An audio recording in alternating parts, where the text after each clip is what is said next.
Welcome back to another episode of Self to Society. My name is Dennis Gable. I am your host, and today we're gonna have some fun. Business is supposed to be enjoyable. When we are making a business, creating a business, making products, building relationships, finding ourselves in the path of other people who may want to purchase our services or products, we should have fun doing it. If you've entered into business and you're not having a good time, hit a timeout, take a pause, find a way to re-engage the silly sort of childlike nature that comes with creating. This episode is called Cobblers and Smiths and Other People Who Make Things, because that we don't have the same value of somebody who makes shoes, right? We find shoes online, we buy shoes online, we go to the store, we buy one of 1,000 pairs of the same shoe or 500,000 pair of the same shoe because we like the colorway or we like how it fits or we like something about it. But we don't make shoes like we used to make shoes. We used to make shoes. There was a person in the village called the cobbler. And the cobbler is the person who would make the shoes. Just like the blacksmith is the person who would forge steel, or the locksmith, or whatever other names there are for people who make things. And yet in our culture today, the way that we make and the way that we create and the way that we sustain making and creation is very different than 50 years, let alone 100 years, let alone 500 years ago. And I think that it's important to talk about because we no longer live in a day and age in society where we just make shoes because our dad made shoes and our grandpa made shoes and our grandpa's dad made shoes. We can do whatever the hell we want. We can create whatever it is that we want. And with technology and media, we have the ability to create endless amounts of art, projects, classes. We can do anything. And one thing that I know about some people is that with too many options, it creates paralysis. And with other people, more options are better. It's like, to understand that you're swimming in the sea versus the lake is comforting for some and disheartening or uneasy for others. I like to know that I have a lane. I live in some lanes. I'm a multi-potentialite, Renaissance man, polymath. All of those words mean I find a lot of value and joy in being able to do multiple things and not just sticking to one lane. So I am not what they would call a specialist, where I just do this one thing and I do it extremely well. I think I do a handful of things well, but mostly I like the freedom of being able to find some things, pick that lane, move in that direction for that amount of time, and then change direction, so forth. So for me, this is going to be maybe a little bit interesting and contradictory. For me, when it comes to creativity, I like a broad spectrum of space. I like to know that I can do anything. But if you give me a menu with too many options, I'm just going to tell the server to pick something for me. Or I'll pick like a few things and I'll let the server select my meal, because things like food, I don't care that I have so many options. Like, I don't get hung up on the amount of options. But when it comes to creating and art and being able to make, I'm just going to pick up where I left off because somebody called me and I didn't put my phone on Do Not Disturb before I hit record. So we're just going to keep going. When it comes to the opportunity to make stuff, I like to know that the world is vast, right? We don't live in a village where I'm designated to be the person who makes the shoes. I'm not designated to be that guy. When I was growing up, my dad was a blue-collar guy, owned a rental business. So at 16, I was certified to work on small engines, right? But he wanted that for me. He wanted me to follow in his footsteps and to take on the quote-unquote legacy of his business. And I just am not wired like him. He was way smarter than me in terms of engineering and mathematics and how an engine would work together to combust so that the fuel and the things. And I was like, can we paint? My skill set, my creativity, the way that my brain works is in a totally different manner. And so I know that it frustrated him that I didn't want to follow in his footsteps, but I'm also grateful to be alive in the day and age we are so that I didn't have to. Like, me being a different person than my dad in the 21st century means I didn't have to follow in that same corporate footstep. And what I want most out of this episode is for you to understand how beautiful it is that we can wake up every day and make whatever we want. We're not cobblers and we're not blacksmiths. We're not held to this routine, systematic thing that we just have to do the same thing every day. And some people are built to. So, if you feel deeply passionate to just pick one thing and walk in that direction, there's nothing wrong with that. There's nothing wrong with that. There is a balance, though, between people who feel like that's their only option and then people who are uniquely created to just passionately love that one direction. There's no harm in being either.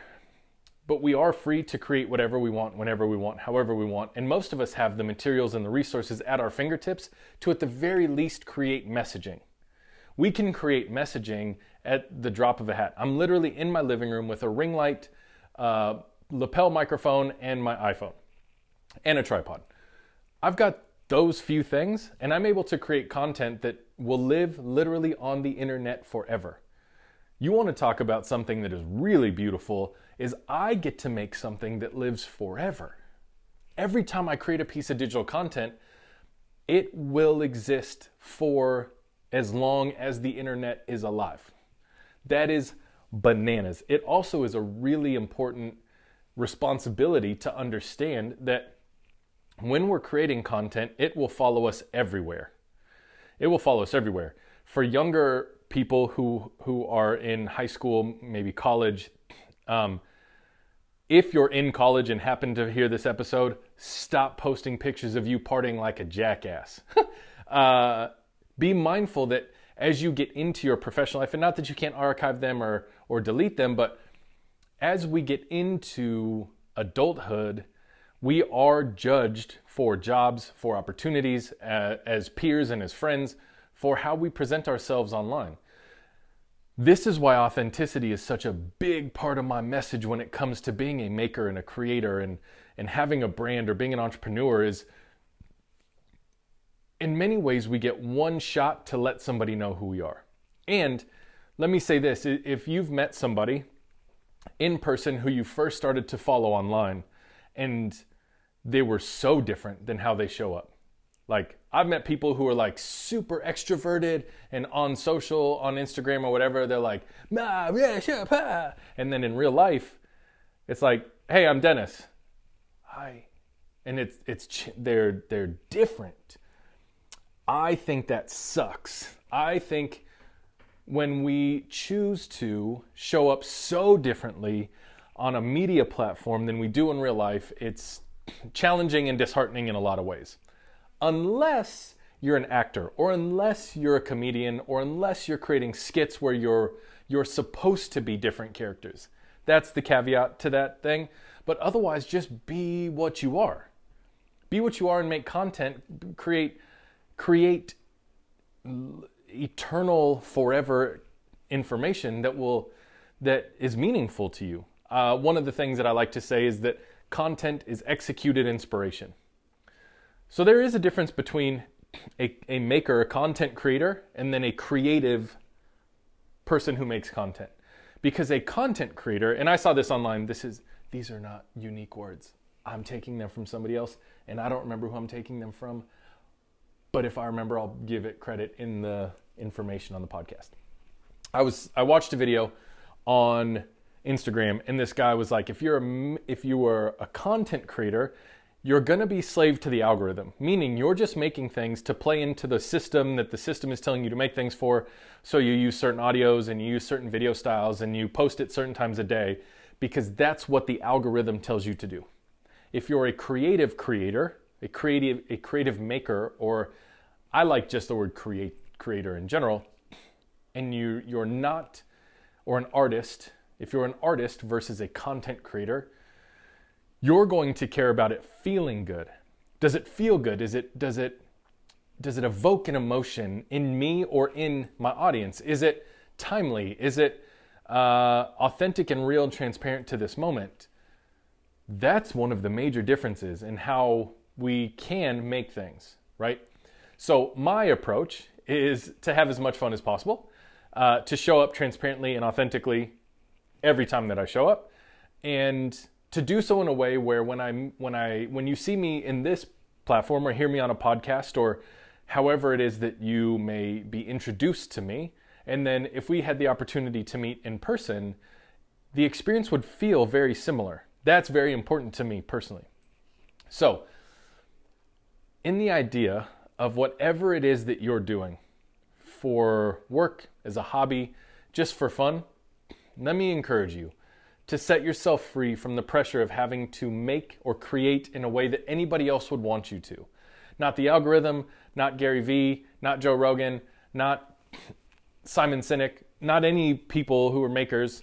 You don't have to create in their style. It's good to be inspired. So if one of those people inspire you to create, that's really helpful. Just to have, sort of a guide and be willing to operate as you learn. It's like being a musician, right? When you first start playing the guitar, you typically start by playing other people's songs so that you understand the progression of chords and how your fingers have to move and transition and how you put notes together to create chords and chords to create melodies. And so when you do that and you play other people's music to do that, it's okay. You're not selling yourself out. Just like if you're learning how to be an artist by using somebody else's artistic expression, that's okay. So long as you find your own voice, you shed that skin a little more and a little more. When I was 18, I was lead singer of a Christian rock and roll band called Bloodbought. Yeah. And my favorite band at that time was a band called POD, or Payable on Death. And I would have done anything to mimic Sonny Sandoval, who was their lead singer. I would have done anything to mimic him. I tried to scream like him. I tried to rap like him. I wanted my stage presence to be like his. And then as I became more proficient in performance and entertainment, I was able to take on my own persona and leave what I saw in Sonny to Sonny. And in many ways, we always take a part of the artist that we're stealing from, right? So how I would perform music would always be a little bit similar to that first point of inspiration and me gravitating towards his style. But as I improved and as I progressed and as I got better and more comfortable, then I really took on a persona of my own and ownership of my ability to entertain. And I was a way better performer. My stage presence was way better than my voice. That's what I'm trying to say. So I got really good at that. And then that propelled me into being a public speaker, motivational speaker, both in schools and at churches. And that propelled me to be able to be here 22 years later from the year that band started. It's 22 years later, and I can stand in front of a camera without any care, concern, regard, nerves, and I can articulate a message that I didn't have planned. I didn't actually know what I was going to say until about 3 minutes before I turned on the camera.